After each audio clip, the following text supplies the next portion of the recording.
barnaamijkan inaan ka sheekeeyo mowqif nabiga calayhi salaatu wasalaam iyo saxaabadiisa ansaaru rasuulillaahi dhex maray. mowqifkaas ama dhacdadaas oon kasoo kala dhex baxayno nabiga calayhi salaatu wasalaam qaabka uu awoodda ugu lahaa inuu idaareeyo xaalad kaste oo la soo gudboonaato,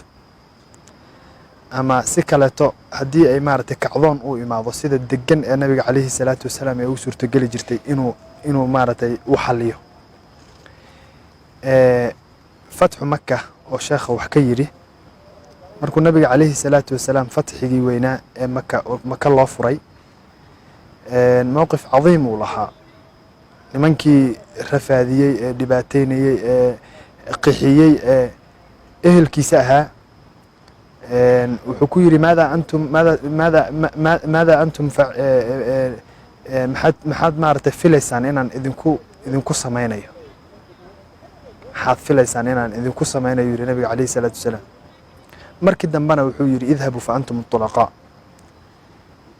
markii fatxu maka uu dhacay, qabaa'il hawaasin iyo maaragtay thaqiif la dhihi jiray oo eriyada deganaa ayaa waxay dhaheen rag dagaala lamuuna kulmin maxamed, maaragtay quraysh oo iska masaakiin uu gacanta ku dhigay. markaasaa waxay dhaheen ciidan waxaan u diyaarsanaynaa maxamed maaragtay cagta mariya. warkii baa nabiga calayhi salaatu wasalaam soo gaadhay. markaasuu ciidan fara badan nisbiyan markii loo fiiriyo ciidamadii hore uu ku weerar tegi jiray ee uu jihaadka ku geli jiray, markii loo fiiriyo ciidan fara badan oo dadkii maaragtay fatxu maka maslamatu fatxi maka la dhihi jiray iyo dad kaleeto oo ayagana iskaba soo raacay oo maaragtay xitaa ay kamid ahaayeen dad yiri diintan ka wardoonayna, ayuu nabiga calayhi salaatu wasalaam soo kaxaystay. maalintaas ay ahayd maalintii ay saxaabada nabiga calayhi salaatu wasalaam ay isdheheen lan nuqlaba alyawma can kahra, maanta yani badnina loogama guuleysanayo. wax kaleeto suu u dhacaba ma ogiye, meesha annakoo 300 iyo wax aan dadka jiiri jirnay annakoo 10,000 ah, waxaa weeye maanta awood baan u yeelanaynaa wax kasta inaan cagta marino. nabigu calayhi salaatu wasalaam ciidankii buu soo dhaqaajiyey, khudadiisiina wuu diyaariyey. nimankii hawaasin iyo thaqiif oo nin la dhihi jiray maalik bin cawf oo nin geesi ah reer hawaasinaha qiyaadada u wada dhiibtay, si adagna isku soo abaabulay oo maalik bin cawf arrin uu markii u arkay inay waxtar tahay markii dambena yacni dhibaato ku keentay ayuu qaatay oo wuxuu yidhi si aynan ragga maanta u cararin, nin kastaba xoolihiisii iyo ehelkiisii carruurtii xaasaskii kulli waa inay maaragtay meesha la keenu yidhi goobta dagaalka si ay u difaacdaan. marka nin go-aan adagna wuu ahaayo ruux kasta oo isku dayey inuu la taliyo gacanta uu iskaga dhuftay wuxuu yidhi waxba kama jiro, anaa meesha maaragtay hogaamiye ka ah. khuduu sameeyey meel karin ah oo laga soo daadegahayey ayuu ciidankiisi labada dhinac ka dhigay. wuxuu yidhi markay halkan marayaan maxamed iyo asxaabtiisi ha lagu bilaabo waran iyo leeb ha lagu bilaabo. ciidankuu nabiga calayhi salaatu wasalaam watay oo waxba aan iska filaynin yaa meeshii ka soo daadegay. markaasaa markay meeshii ku dhammaadeen oo maaragtay si fiican u galeen ayaa waxaa lagu wada bilaabay waran iyo leeb baa lagu bilaabay. markaasay dadkii garan waayeen meel lagaga imaaday, waana mugdi, meel lagaga imaadaa yaa la garan waayey. waxaa dhacday marka inay maaragtay dadkii iska qawqaayiinta ahaa iyo maaragtay carar bilaabaan. xataa muhaajiriintii iyo ansaaru rasuulillaahi sal alla alay slam maadaama khudana ay jireen lana wareeray baa qaarkood baxsaday. waxaa laga sheegaa abi sufyaan inuu intuu istaagay uu yidhi walla kuwan maanta badda unbaa soo celin doonta cararkan aan arkaa. marka nabiga calayhi salaatu wasalaam mowqif cajiib uu lahaa maalinta. wuxuu yidhi asagu maaragtay ayagii buu waajahay, adeerkiina alcabaasna wuxuu yidhi dhawaaq oo cod dheer ah oo waxaa tidhaahdaa yaa asxaaba samura dheh, yacni dadkii baycatu ridwaan ka qayb galay eeba naftooda ilaahay subxaanahu watacaala kaga gatay inay maaragtay janno yeeshaan oo maaragtay xataa almowt inay dagaalamaan difaacan can hada diin, diintan difaacay difaacayaan. nabigu calayhi salaatu wasalaam maalintaas wuu dhawaaqahayey wuuna ku socday xaggii meeshii uu waranka kasoo maaragtay iyo leebka kasoo dhacahayey buu ku socday asagoo leh ana nabiyu laa kadib ana bnu cabdilmuطalib mowqifkaas waxaan ka qaadanaynaa shujaacada nabiga calayhi salaatu wasalaam meeshii ay ahayd inuu isqariyo maaragtay alxaras alkhaasa intuu isku maaragtay maaragtay hareereeyo uu si tartiiba meesha looga bixiyo ay ahayd asagii baa meesha intuu haddana wuu sii sheegaya wuxuu leeyahay ana bnu cabdilmuطalib asagii baa istilmaamhay kadib ilaahay subxaana wa tacaala nasrigiisi baa soo degay suu aayaddii suuratu tawba ku jirtayba uu ku sheegay ilaahay faanzala allahu sakiinatahu calaa rasuulihi wacala almu'miniin waanzala junuudan lam tarawha markii nimankii la jebiyey waxaa muslimiintii ay meesha ka heleen haniimo aad u fara badan qismatu alghaniima marka ayaa ayadana dhacdo kaleeta lahayd nebigu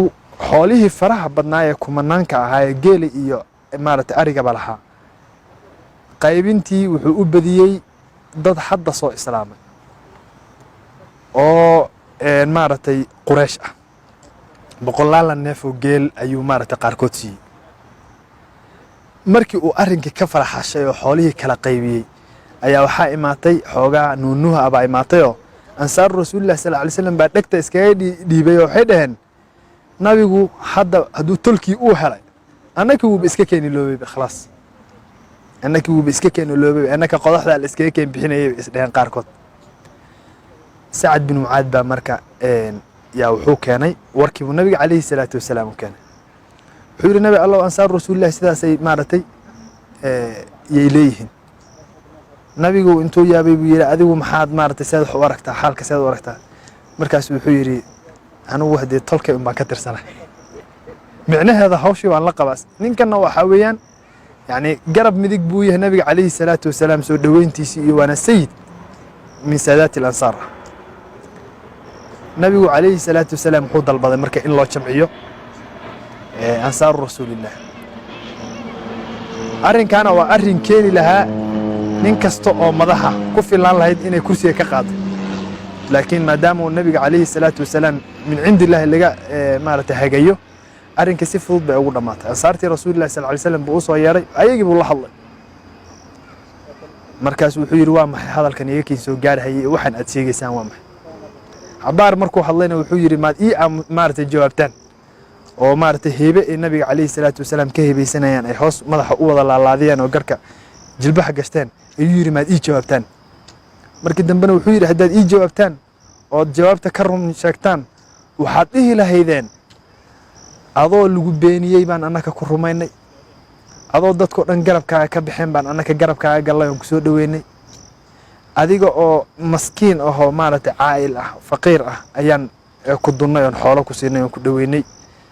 maantana garabkaanagii baad ka baxday bay micnaheeda noqonaysa tolkaabaad iska raacday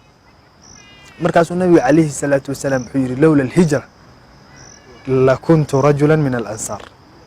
haddii ay hijrada aysan ahaan lahayn aan soo hijrooday iyo ilaahay subxaanahu wa tacaala inuu xagga iga beeray haddaysan ahaan lahayn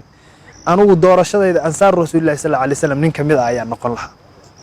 haddii ay dadku qaadaan ummadda oo dhan hadday tog qaado waadi hadday qaado ama waddo ay ku dhacaan oo ansaaru rasuulillahi sal alay slamna dhinaca kale ka baxaan waxaan raaci lahaa shacab alansaar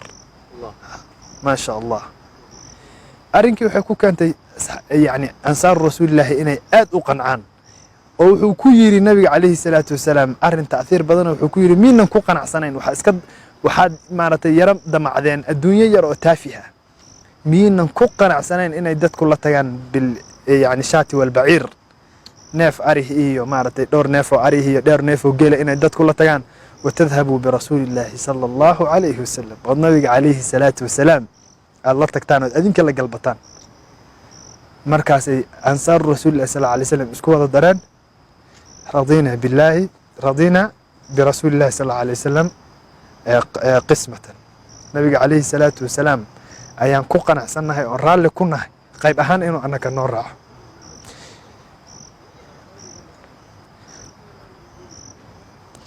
marka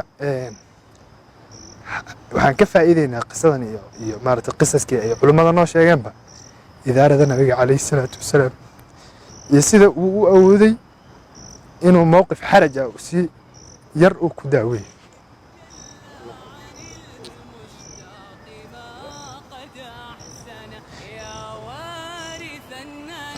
صلى الله عليه وعلى آله وصحبه وسلم.